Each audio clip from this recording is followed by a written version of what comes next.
Praise the lord. ఆత్మీయ జీవితాన్ని బలపరచుట కొరకు ఒక చిన్న మాట. మనం బైబిల్లో చూసినట్లయితే సామెతల గ్రంథం 1వ అధ్యాయం 10వ వచనంలో ఒక చక్కని మాట విధంగా వ్రాయబడి ఉంది. ఏమని అంటే, నా కుమారుడా, పాపులు నిన్ను ప్రేరేపింపగా ఒప్పకుము. In Jesus name amen. ఈ మాట సాక్షాత్తు దేవాతి దేవుడే భక్తుని ద్వారా తెలియజేస్తున్నాడు. ఏమని అంటే, నా కుమారుడా, పాపులు నిన్ను ప్రేరేపింపగా ఒప్పకుము. మనం జీవిస్తుంది ఏ లోకంలో అంటే పాపలోకంలో.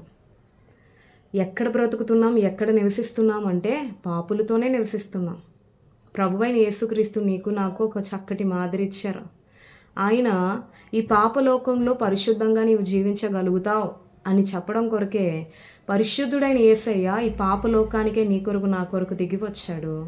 పాపులలో చేరక ప్రత్యేకంగా పరిశుద్ధంగా జీవించాడు. ఎందుకంటే నీకు నాకు ఒక మాదిరిని. ఇది నీకు సాధ్యమే. పాపులతో కలిసి నువ్వు జీవించినప్పటికీ పాపులలో చేరక ప్రత్యేకంగా నువ్వు బ్రతకగలుగుతావు అని మనకు ఒక మాదిరి ఇవ్వడానికే ప్రభువైన యేసుక్రీస్తు ఆ విధంగా జీవించారు. పరిశుద్ధంగానే బ్రతికారు. సో ఈరోజు నా జీవితంలో కూడా మనం జీవిస్తుంది పాపలోకంలో. పాపలోకంలో శోధనలు రావా అంటే వస్తాయి, ఆకర్షణలు రావా అంటే వస్తాయి. మనం తెలియలేని అనుకోకుండా ఏవైనా ఆకర్షణల్లో పడిపోమా, దుష్టుడు పడగొట్టడా అంటే పడగొడతాడు. కానీ మనం ఏం చేయాలో తెలుసా? దేవుని వాక్యాన్ని మన హృదయంలో భద్రపరుచుకొని ప్రభువైన యేసుక్రీస్తు ఎట్లా జీవించారో దాని ప్రకారంగా ఈ లోకంలో పరిశుద్ధంగా బ్రతకడానికి ప్రయత్నించాలి.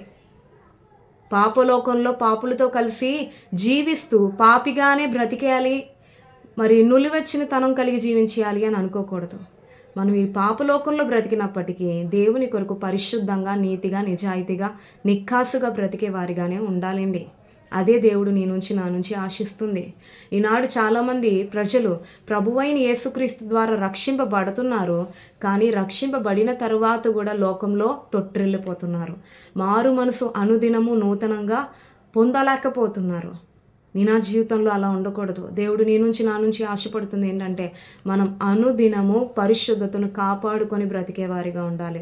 పాపులు ప్రేరేపిస్తారు, కానీ వాటి జోలికి పోకుండా, వాటిని ఒప్పుకోకుండా దేవుని కొరకే జీవించడానికి, దేవుని కొరకు పరిశుద్ధంగా బ్రతకడానికే ప్రయత్నించాలి. మనం అట్లా ఏ విధంగా జీవిస్తామో, ఎప్పుడైతే ఆ విధంగా జీవిస్తామో అప్పుడు దేవుడు మన జీవితాన్ని బట్టి ఎంతో సంతోషిస్తాడు. కాబట్టి పాపులు నిన్ను ప్రేరేపిస్తే ఒప్పకము, దేవుని కొరకు పరిశుద్ధంగా బ్రతకడానికి ప్రయత్నించు. అటువంటి గొప్ప కృప ప్రభు నీకు నాకు ఎల్లప్పుడూ దయచేయునుగాక. ఆమేన్.